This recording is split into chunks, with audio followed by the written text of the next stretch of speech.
The first red flag should have been when she tapped on my window with a spatula. No greeting, no smile, just a worn-out plastic spatula, and that look. The HOA Karen glare, like she just caught me painting her poodle neon green.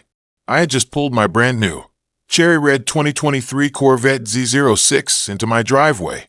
The engine was still purring, the heat still rising off the hood. I'd waited 2 years for this car. Custom ordered, paid in full.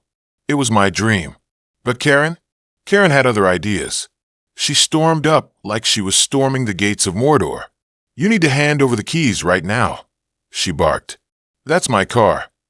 I blinked, confused. "Sorry, what?" She pointed at the Corvette.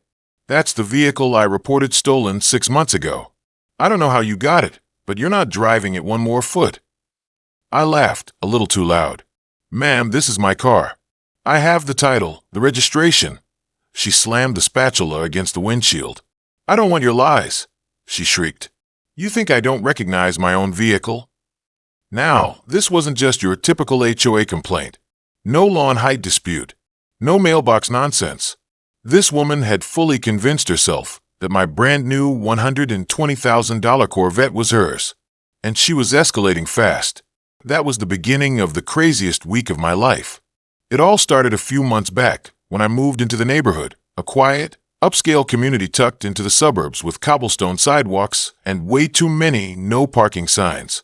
I'd bought a newly built house on the edge of the cul-de-sac.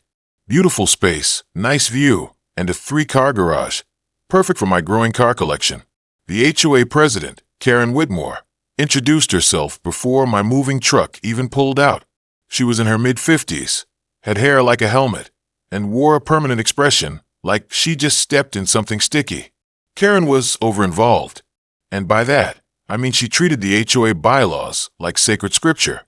She fined me $50 for leaving my trash can out 5 minutes too long. I wish I was joking. She made it clear from the start.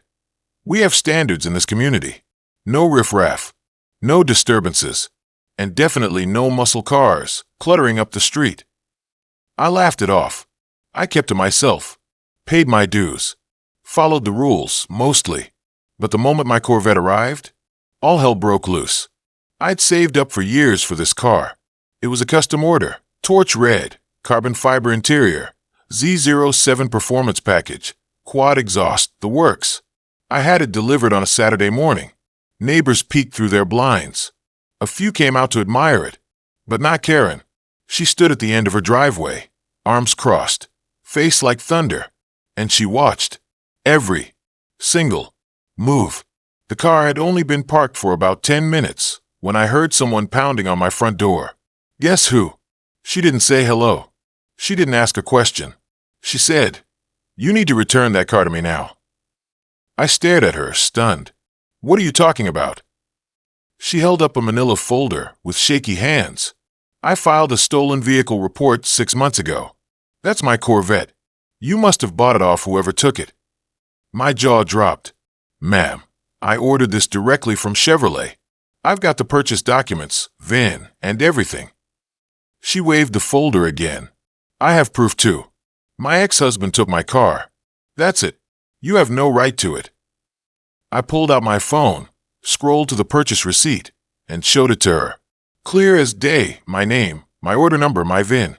She looked at it for 2 seconds and then said, "Fake. I'm calling the police." Sure enough, 10 minutes later, a patrol car pulled up. I thought the officer would laugh it off, but instead, he looked tired, like this wasn't his first Karen rodeo. She screamed at him before he could even step out of the cruiser. "That's my vehicle. Arrest him now." The officer held up his hands. "Ma'am, calm down. Let's sort this out." I handed him my title, registration, insurance, even my bank transfer receipt. Karen shoved her evidence in his face. A blurry photo of a red sports car and a faded insurance claim. After 20 minutes, the officer gave her the verdict. "This Corvette doesn't match the VIN of your missing vehicle. It's a completely different car." Karen looked like she might combust on the spot. She turned beet red, stomped her feet like a toddler, and screamed, "You're all in on it. This is a setup." Then she did something I'll never forget. She tried to open the car door. When it was locked, She grabbed a brick from my garden bed. I couldn't even react in time, but the officer did. "Ma'am, drop that right now." He had his hand on his taser. She froze, dropped the brick, and started sobbing. "I just want my car back," she whimpered. The officer called in backup. She was detained for attempted vandalism and trespassing. I thought that would be the end of it. But no, Karen wasn't done. 3 days later, I woke up to find my Corvette keyed. Deep, vicious gouges all across the passenger side. On the hood, someone had scratched in all caps, "CAR thief." I filed a police report. The officer sighed. "We've had complaints from this address before." Then came the fines. HOA violation notices started pouring in. Vehicle must not be visible from street view, $100 fine. Inappropriate signage or decorations, $50 fine. They claimed the car's spoiler counted. Disturbing community peace with excessive engine noise, $200. Karen was clearly using the HOA as a weapon, so I went to war. I printed every receipt, filed formal complaints, recorded our interactions, installed security cameras. I took it to the HOA board meeting. Karen tried to stop me at the door. "You're not allowed inside with that tone." I walked past her. When I played the security footage, showing her trespassing, shouting, and attacking my car, the room went silent. A few board members looked genuinely horrified. One of them muttered, "She said it was her car." Another whispered, "This is the third neighbor she's harassed this year." Turns out, Karen had a history. She claimed another neighbor stole her garden design. Once accused a delivery guy of spying on her. And now, she was obsessed with my Corvette. Karen was suspended from her HOA duties pending review. But that didn't stop her. She started following me. At the gas station. At the grocery store. Once, she even showed up at my gym and tried to corner me in the parking lot. "You know you're not safe driving my car around town," she hissed. I looked her dead in the eye. "It's not your car. Never was. Never will be." Then I drove off. Left her standing in the dust. 1 week later, everything came to a head.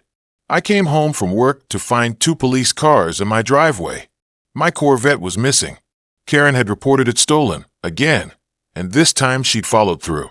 She somehow got a flatbed tow truck driver to load it up while I was gone. Told him it was repossessed.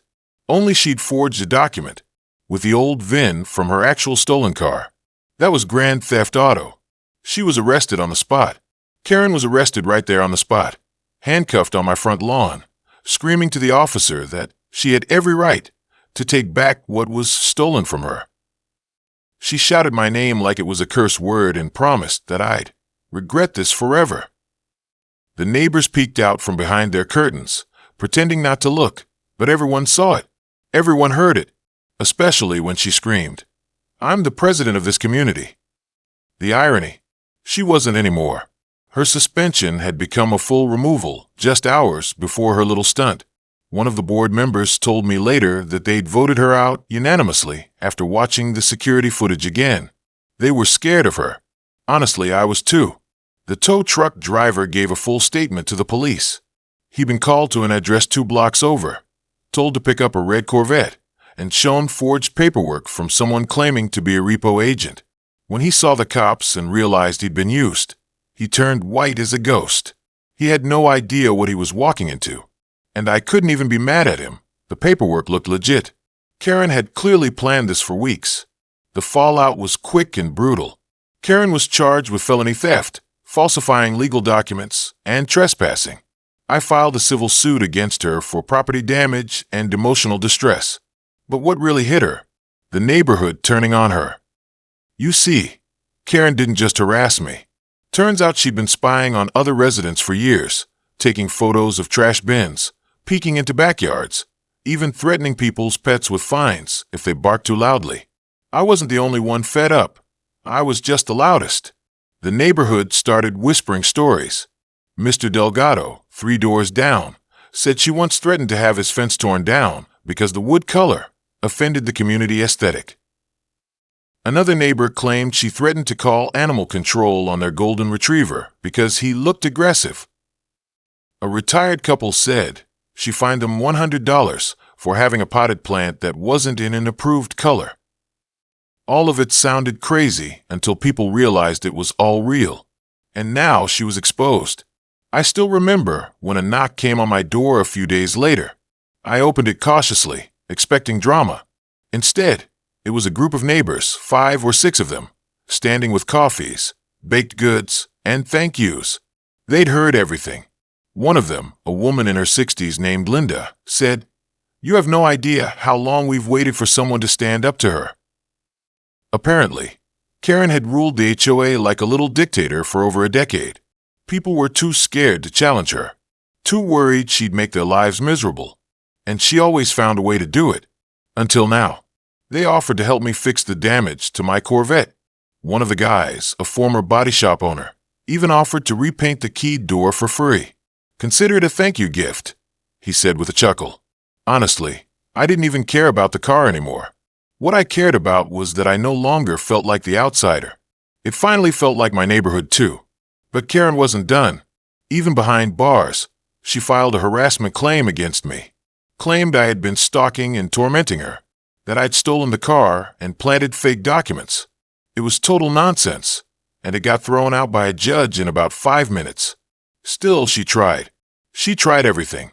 Filed appeals. Tried to contact the HOA through a lawyer. Even sent a letter to the board claiming they were corrupt. At this point, it was almost sad. Almost. Meanwhile, I met with a local attorney and handed him everything I had, photos, footage, statements from neighbors. He helped me launch a lawsuit that not only demanded Karen pay for all damages and legal fees, but also barred her from setting foot in the neighborhood ever again. A restraining order was filed. The HOA board co-signed it. And then, just because poetic justice is sweet, I was asked if I'd like to run for the open HOA board seat. At first, I laughed. Me, in the HOA, after everything I'd seen? But then I thought about it. What if I could actually do some good? Protect people from another Karen? I told them I'd think about it. About a week later, I got a notification in the mail, certified letter. It was from Karen's lawyer. Not a lawsuit, surprisingly. A settlement offer. She wanted to settle the civil case quietly. Her lawyer wrote that Ms. Whitmore wishes to resolve the situation amicably and is willing to offer $25,000 in damages if all other claims are dropped. The gall of it, trying to buy silence after everything she pulled. My lawyer asked, "Do you want to entertain it?" I said no. I wasn't going to let her slip out the back door with a slap on the wrist. We declined the settlement, and that's when things escalated in court. Karen showed up in person, finally out on bail, dressed in a pale blue suit, like she was running for office. She acted calm, collected, like the entire situation was just a misunderstanding. She even smiled at the judge. It was the same fake smile she wore when she fined my neighbor for parking 2 inches over a painted line. But the evidence was impossible to ignore.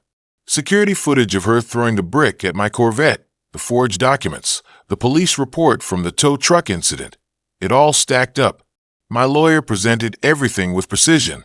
Her attorney tried arguing mental stress, confusion, mistaken identity, even suggested she had emotional ownership of the car because it reminded her of one she used to have. The courtroom was quiet except for the sound of eyes rolling. The judge wasn't having it. Emotional ownership is not a legal doctrine, he said bluntly. You don't just take a car off someone's driveway and call it yours. Karen's lawyer looked like he regretted taking the case. Karen, however, just glared at me the entire time. If looks could burn through concrete, I'd be a pile of ashes on that courtroom floor. It only got worse for her. The tow truck driver testified next. He explained how she used fake repo papers, how she screamed at him when he asked for verification, how she told him the thief wouldn't be home. The judge asked him point blank, "Did you believe she was the rightful owner?" The driver answered, "Not for long. As soon as I saw the house and how clean that car was, I knew something wasn't right. But by then, it was already on the truck." Karen started muttering under her breath. Her lawyer nudged her, whispering something like, "Stop talking." But she kept going. Loud enough for the court mic to pick up, she muttered, "He doesn't deserve that car anyway." The judge paused, leaned back, and wrote something down. I didn't know what at the time, but I'd find out later it was a note recommending psychological evaluation. Outside the courtroom, reporters waited. Somehow the story had made the local news. I didn't speak to them, didn't need to. The footage they had from her arrest was already making rounds online. People were calling her Corvette Karen. Memes started popping up. One of them had a photo of her holding that spatula like a badge, captioned, "License and registration," and a side of grilled cheese. I didn't share it, but I laughed harder than I had in weeks. Despite everything, I wasn't angry anymore. Not really. I just wanted it to be over. The damage to my car had already been fixed. My neighbor still waved and chatted when I walked by. I even took a few of them for a short spin in the Corvette, just to share the experience. That car was no longer just a car. It was a symbol of everything I'd endured and everything I'd stood up to. A week later, I got the judgment. The court awarded me full damages, repair costs, legal fees, and punitive damages totaling over $78,000. Karen was also ordered to complete psychiatric counseling and community service. Her probation included a clause stating she wasn't allowed within 500 feet of me, my car, or the HOA office. Her face when the judge read that out was priceless. It wasn't shock. It was disbelief, like she still couldn't understand how she'd lost. I wish I could say that was the end of Karen, that she accepted the ruling and disappeared from our lives. But people like her don't go quietly. 2 weeks after the verdict, I noticed something odd on my security cameras. A black SUV slowly cruising by my house. Same time. Every night. Never stopping. Just circling the block, then leaving. I ran the plates, registered to her sister. I reported it immediately, and the police issued a warning. Another violation, and Karen would go straight back to jail. She backed off after that. The funny part? The HOA board still wanted me to run for her old position. I told them no again, but they kept pressing. Eventually, I agreed, not because I wanted power, but because I didn't want another Karen stepping in. I ran unopposed. First meeting I attended, I rewrote half the bylaws she had twisted into weapons. The trash can rule? Gone. Lawn height restrictions? Reduced. Vehicle visibility rule? Overturned completely. I even passed a clause allowing classic or exotic cars to be proudly parked in driveways, as long as they were operable and insured. I got a standing ovation. Literally. A month passed without incident. No SUV sightings. No fines. No drama. Just peace, for the first time since I moved in. I thought maybe Karen had finally accepted defeat. Maybe jail, court, and public humiliation were enough to break through that iron wall of self-righteousness she wore like armor. But then I got a letter. Not an official one. Handwritten. No return address. I opened it cautiously, half expecting some last desperate threat. Instead, it read, "You humiliated me. You stole everything from me. You'll never be welcome here." Not truly. No signature. No name. But it didn't take a detective to know who sent it. My lawyer turned it over to the police. They couldn't prove it was her, but they flagged it as part of her record. I kept the letter, not out of fear, but as a reminder. A reminder that standing up doesn't mean the trouble vanishes. Sometimes it just gets quieter, meaner, more indirect, but you deal with it, and you stay loud. You keep going. Despite everything, the community began to thrive. Without Karen breathing down everyone's neck, people started planting their own gardens again. One guy set up a mini greenhouse in his backyard. Another neighbor turned his garage into a workshop and started restoring an old Mustang without fear of fines. People were smiling more, talking more, living. The Corvette, it became the unofficial mascot of the neighborhood. Kids waved when I drove by. Adults asked questions at stop signs. One little boy down the street made a sketch of it and gave it to me. Said he wanted to drive one just like it one day. I framed it and hung it in the garage. The same garage Karen once tried to get the HOA to inspect for zoning violations. Poetic, isn't it? The story, the battle, the ridiculous obsession over a car. It all led to something bigger. Community, courage, even a little justice. And honestly, I wouldn't change a thing. Not even the spatula. About a month after everything settled down, I got a call from the police department. It was Officer Langston, the same guy who'd first responded when Karen slammed her spatula against my windshield. He sounded unusually formal. "Mr. Davis," he said, "you might want to come down to the station. We recovered something you should see."